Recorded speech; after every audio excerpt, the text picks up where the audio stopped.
আমাদের মুকুল যেটা আগে বলছে যে এ বলেছে ও বলেছে তা বলেছে, এটা আমরা যেমন শহীদ দিবসে যাচ্ছি, আমাদের সামনে আর একজন শহীদ আমাদের ডালিম হয়েছে, তার এখানে স্মৃতিস্তম্ভ আছে, আপনারা দেখছেন।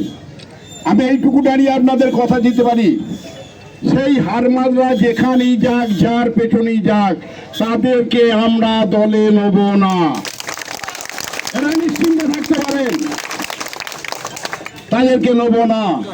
তৃণমূল কংগ্রেস কোনোদিন কোনো অশান্তির মধ্যে যায় না, খুন খারাপির মধ্যে থাকে না, তাই কোনো কথা চিন্তা করবেন না। যারা বলেছিল মঙ্গল কোটের পরিবর্তন চাই, নতুন মঙ্গল কোট আনবো, 11 থেকে 21 পর্যন্ত তাদের হাতেই দায়িত্ব দেওয়া ছিল।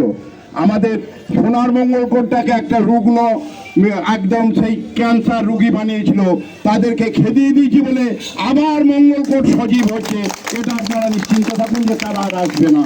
কিন্তু আমাদের এগিয়ে যেতে হবে, আমাদের সংগঠন নিয়ে এগিয়ে যেতে হবে। এই 21শে জুলাই যেটা আসছে, এই 21শে জুলাই আমার লোক নিয়ে যেতে হবে, যে আপনাদেরকে দেখিয়ে দিতে হবে যে না, মঙ্গলকোট থেকে প্রত্যেকবার যে হারে লোক যায় এবারেও যাবে। আপনারা জানেন 2026-এর এরপর যেই নির্বাচন আসছে, সেই নির্বাচনে আমরা যেমন অলিম্পিকে একটার পর একটা রেকর্ড ভাঙে এবং রেকর্ড করে, আমরা বিধানসভায় 22,000 ছিল, আমরা লোকসভায় সেটা 47,000 নিয়ে গেছি। আগামী যে নির্বাচন আসবে সেটা আমাদের লক্ষ্যমাত্রা থাকবে যে 60,000 নিয়ে যাব, এবং সেটা আমরা কাঁধে কাঁধ মিলিয়ে কাজ করব। এইটুকু আপনারা থাকেন যে কে কি বললো কোনো প্ররোচনায় পা দেবেন না। আপনাদেরকে বারবার বলছি, আপনারা কোনো প্ররোচনায় পা দেবেন না, কোনো অশান্তিতে জড়াবেন না। আপনারা নিশ্চিন্তে আমাদের দলের ওপর ভরসা রাখুন, আমাদের নেতৃত্বের ওপর ভরসা রাখুন। নেতৃত্ব যাকে দেবে, আমরা বলেছি তো বারবার যে নেতৃত্ব যাকে দায়িত্ব দেবে আমরা তাকে মেনে নেব। সেই জন্য আপনাদের কাছে অনুরোধ করছি, আপনারা যেন এরা আপনাদেরকে নানা প্রলোভন দেখিয়ে অশান্তি পাকাবার চেষ্টা করছে, কোনো কিছু হলে আপনারা প্রশাসনকে জানান, প্রশাসন তার ব্যবস্থা নেবে, কিন্তু আপনারা নিজে থেকে কোনো কিছু করতে যাবেন না। আপনারা সংগঠনটা করুন। আমাদের মঙ্গলকোট সোনার তৈরি মঙ্গলকোট হয়ে আছে, কে কি বললো কি না করলো জানার দরকার নাই।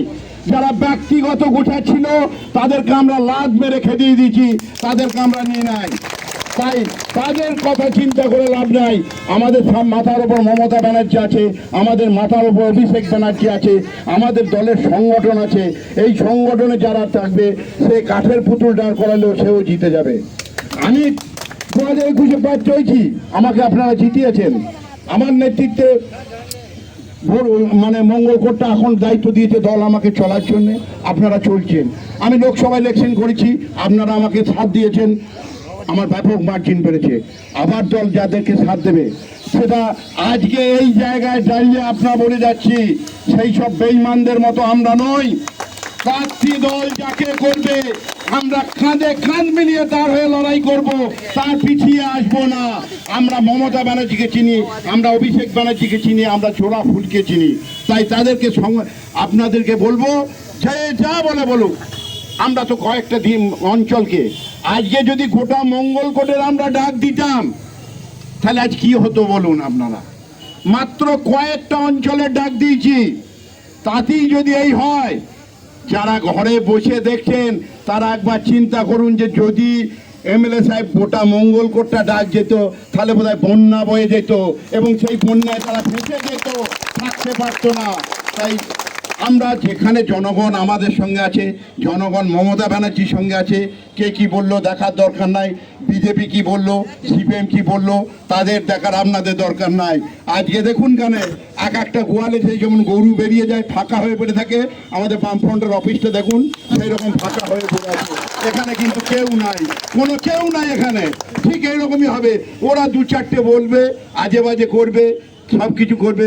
মানুষ বুঝে গেছে কারা উন্নয়ন করছে, কাজের দিকে ভোট দিলে জিতবে, কারা আমাদেরকে সাহায্য করছে, কোন মানুষগুলো খোঁজ নিচ্ছে, তাদের পাশেই মানুষ থাকবে।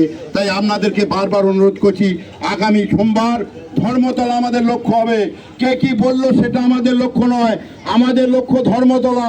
মমতা ব্যানার্জি কি বলছে, কি নির্দেশ দিচ্ছে, অভিষেক ব্যানার্জি কি বলছে, কি নির্দেশ দিচ্ছে, আমরা এসে সেইটা পালন করবো, সেই কাজটা করব।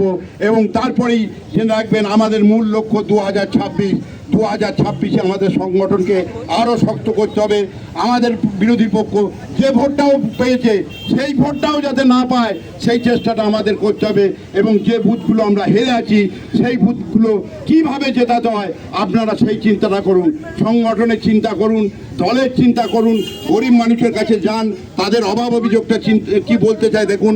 হয়তো সবারই সব অভাব আমরা মেটাতে পারবো না, কিন্তু তাদের কি প্রয়োজন সেইটা জেনে তার কাছে যদি আমরা 5 পা যাই তিনি আমাদের সঙ্গে থাকবেন, আমাদেরকে ভোট দেবেন। আর মমতা ব্যানার্জি যা উন্নয়ন করেছে আমাদের যদি আমরা ঠিক মতো প্রচার করতে পারি, বলতে পারি, মানুষের কাছে আমাদের ভোট চাইতে হবে না, ভোট আপনি দিয়ে দেবেন। আপনারা দেখেছেন প্রত্যেকটা মিটিংয়ে কিভাবে মহিলারা আসছে। আজকে মহিলারা দেখেছে মমতা ব্যানার্জি থাকলে আমরা লক্ষ্মীর ভাণ্ডার পাবো, কন্যাশ্রী পাবো, রূপশ্রী পাবো। তাই তারা আমাদের পাশে আছে, মা বোনেরা যেমন পাশে আছে, আমাদের সাধারণ গরিব মানুষ চাষিরাও তেমনি আমাদের পাশে আছে। আমাদের পাশে সবাই আছে, যারা হারমাত তারা আমাদের বাইরে থাকবে আর মানুষ থাকবে আমাদের সঙ্গে। তাই আগামী দিনে যে নির্বাচন আসবে এই নির্বাচনকে জেতা নিয়ে আমরা চিন্তা করি না, মার্জিন বাড়ানোটাকে নিয়ে আমাদের চিন্তা করতে হবে, অন্য কিছু না করে। আগামী আপনারা এগিয়ে চলুন এবং প্রত্যেকটা মানুষের কাছে চলুন। আমাদের একটাই লক্ষ্য, আগামী সোমবার সবারই একটাই গন্তব্যস্থল, সেটা হচ্ছে ধর্মতলা। এইটুকু বলে সবাইকে অভিনন্দন জানিয়ে আমি আমার বক্তব্য শেষ করছি। ধন্যবাদ। 2026 সালে